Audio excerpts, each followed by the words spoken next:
Manusia memiliki kemampuan untuk bergerak dan melakukan aktivitas seperti berjalan, berlari, menari, duduk, berdiri. Nah, itu adalah aktivitas yang bisa kita lakukan.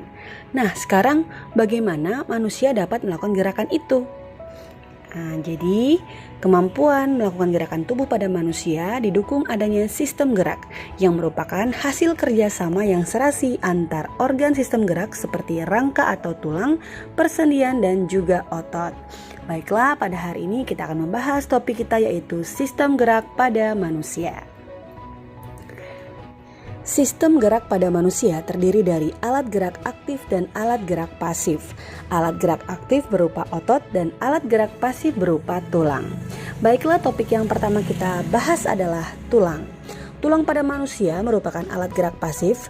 Mengapa disebut alat gerak pasif? Karena tulang hanya akan bergerak jika digerakkan oleh otot.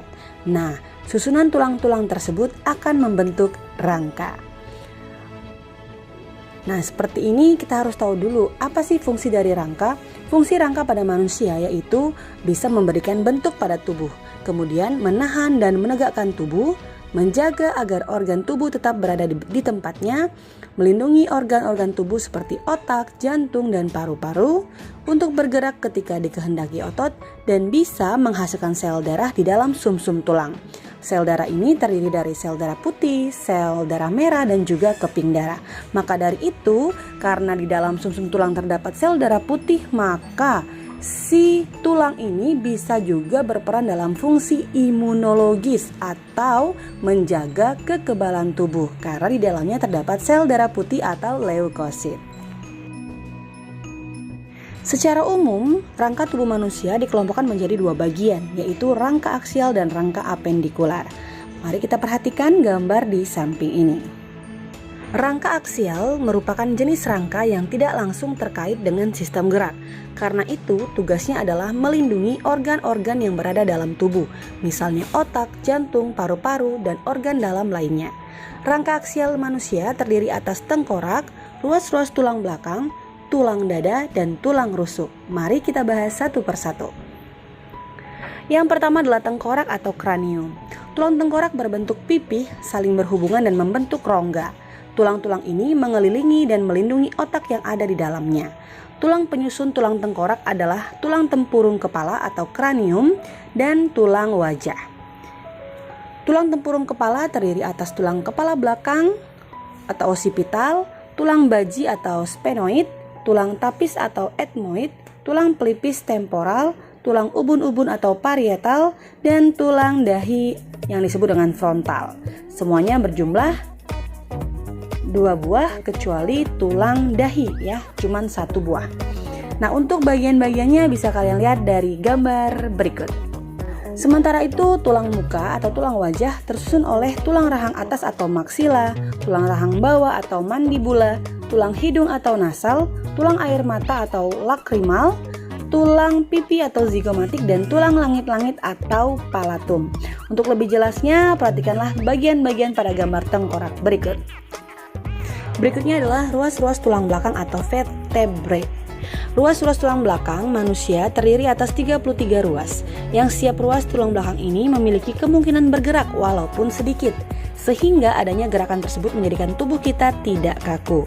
Nah, berdasarkan letaknya, tulang belakang tersusun atas beberapa bagian, meliputi 7 ruas tulang leher atau cervicalis, 12 ruang tulang punggung atau thoracalis, kemudian 5 ruas tulang pinggang atau lumbalis, dan tulang kelangkang yang merupakan gabungan tulang kemudi, terdiri atas 5 ruas tulang kelangkang atau sacrum, dan 4 ruas tulang ekor. Nah, perhatikanlah gambar tulang belakang berikut.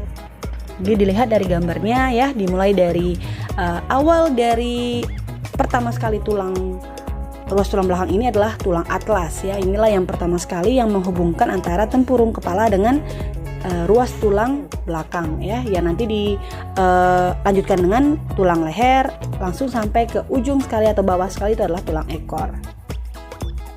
Berikutnya adalah tulang dada atau sternum. Tulang dada ini meliputi bagian kepala atau manubrium atau hulu ya, sering disebut dengan hulu, kemudian badan atau korpus, dan ekor processus siphoideus ya atau tajuk pedang yang berupa rawan. Nah, bagian kepala atau hulu ini adalah tempat melekatnya tulang selangka atau clavikula dan tulang rusuk nomor 1.